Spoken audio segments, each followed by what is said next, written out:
So trauma bonds, hey, I've seen quite a bit about them lately, and I'm just going to share my experience and kind of see if it helps. If you've got any questions afterwards, then of course, obviously, I'll try and help you. But here's my experience, okay? So I met this person April 2014, I think.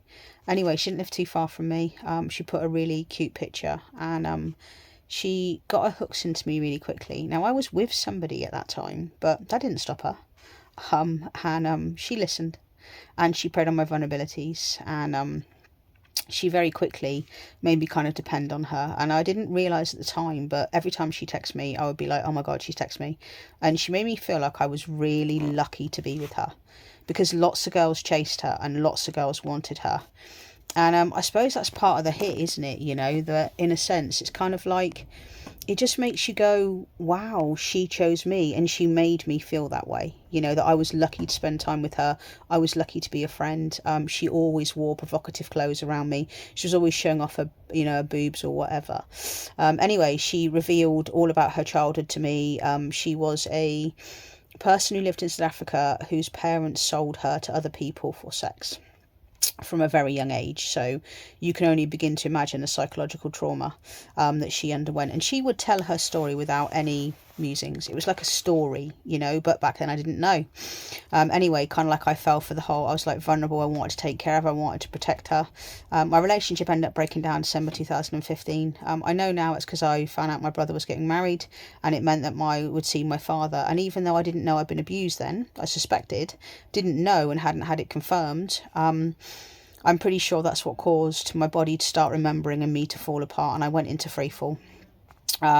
She kind of convinced me to come out Boxing Day 2015, and she was doing this whole, I really want to kiss you but I can't, you're my friend but I can't, and it was that whole chemical toxic, she'd kiss me, then she'd run off and go, oh my god, that was amazing, all sorts. Anyhow, we ended up sleeping together.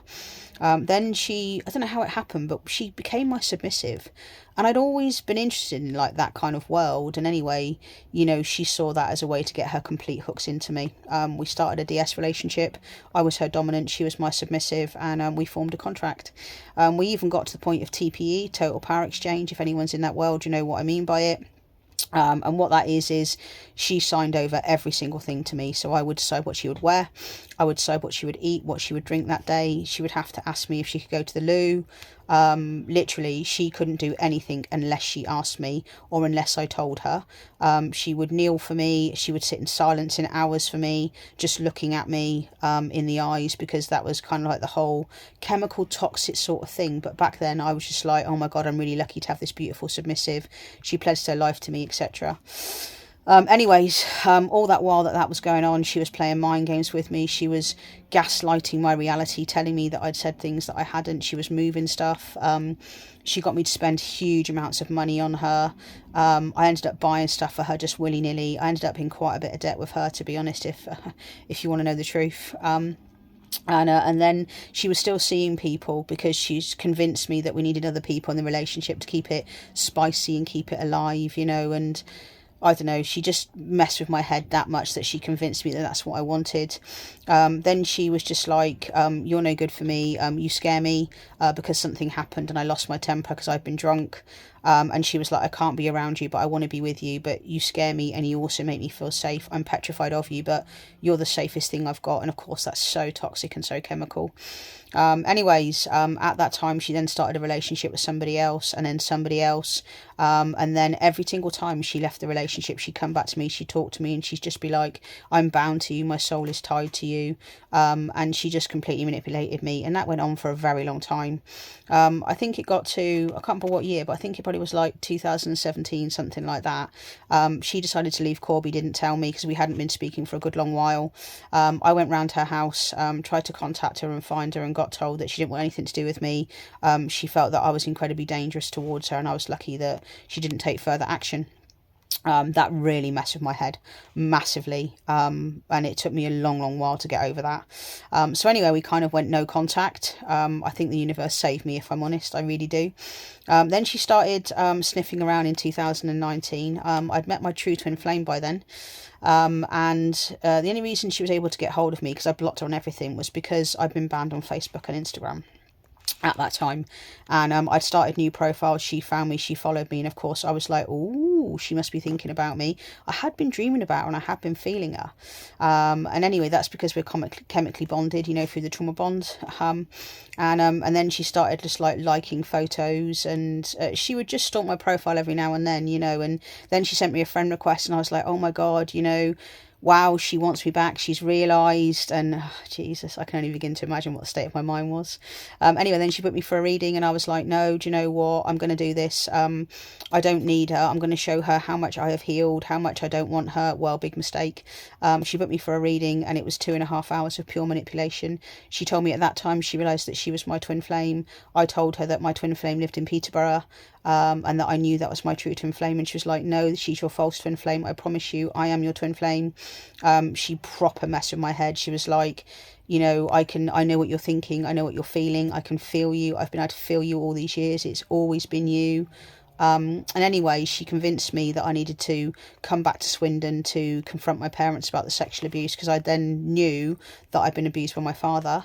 And she then really got her hooks into me big time. And she would speak to me for hours on the phone. And she'd just be like, I've got to go. It was constant drama. All the while, she does this, by the way. She moves to an area and she gets men to do things for her because she wears provocative dress. She's very manipulative and she plays on it. And she often does that with couples. So there's never any sex involved with her, but she gets everyone to do everything for her. So she doesn't drive, so she plays the whole, oh, would you? And she pays people to go and pick stuff up for her. You know, she's just like, would you take me shopping and I'll give you 20 quid? I mean, who's going to turn that down? Do you know? So she's very, very, very clever. Her daughter's exactly the same. And her son is so messed up. It's unbelievable. Get this, she also fosters. I just can't even begin to believe that she does. But, do you know, hey, it's not my bag, not my business. Anyway, I saw her in August 2020. That only happened because I'd been to confront my mother about the sexual abuse. And literally, honestly, I spoke to my mum and I was like, my father abused me. And she was like, okay, don't look at me. It's not my responsibility. Don't think it's my fault. And my mother was just completely played the whole victim. She was like, well, you know, I reckon you're lying and all sorts of stuff. Anyway, it made me run to her. She then convinced me to start another DS relationship with her, which we flipping did. I slept with her a couple of times and it was just so toxic. You know, she was just like, I don't want you to see me. I only want you to feel me, that kind of stuff. And, anyways, luckily the universe stepped in and saved me, because I'd made a comment about DJT and the elections, and her son absolutely flipped out. And we were actually on because her son was trying to kill himself that night. So we were just literally in an absolute mess, and he was just like, I can't be with her. I ended up dropping him off at the hospital. She just completely played with my head. She didn't contact me. She didn't text me. She didn't tell me she was okay. I ended up driving back to Swindon in an absolute mess. And then basically was just like, I can't have anything to do with you. It's for my son's safety. And then she blocked me. Then she would unblock me, block me, unblock me, unblock me. And I was like, do you know what? I'm done. I've had enough. I'm not playing this game anymore. So I actually blocked her. And then I was just like, hold on a minute. No, I have the power. I hold the power here.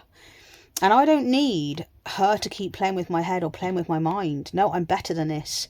So I went away and I did some healing. I worked on my inner child. And then I realised, and this is your golden ticket that I want to give you, okay? I realised that actually if I heal and I raise my vibration, I can't attract anybody less than. You can only ever attract that of what you are. So all of you that have had trauma bonds, that are in narcissistic relationships, if you heal, your vibration rises. And that person has a choice to either do their healing or they don't. And I knew then that I could never ever have another trauma bond because I healed my inner child deep inside. I made sure LK felt that she was good enough, that she was worthy, that she was lovable, that she is amazing and she is incredible, perfect, wonderful, beautiful. And that's how I know, because I've worked so hard on my inner child, that I know that I can't attract anyone from a really broken, you know, kind of environment. So I just want to say that is my experience of the trauma bond. You know, and call it what you want, but it was one of the most scariest, chemically toxic times of my life. But anyway, let me know what you think, all right? Because that is actually what happened. Absolute mess, but she taught me a lot, and I will always be thankful to her for all the things that she taught me. You guys take care. Cheers. Bye-bye.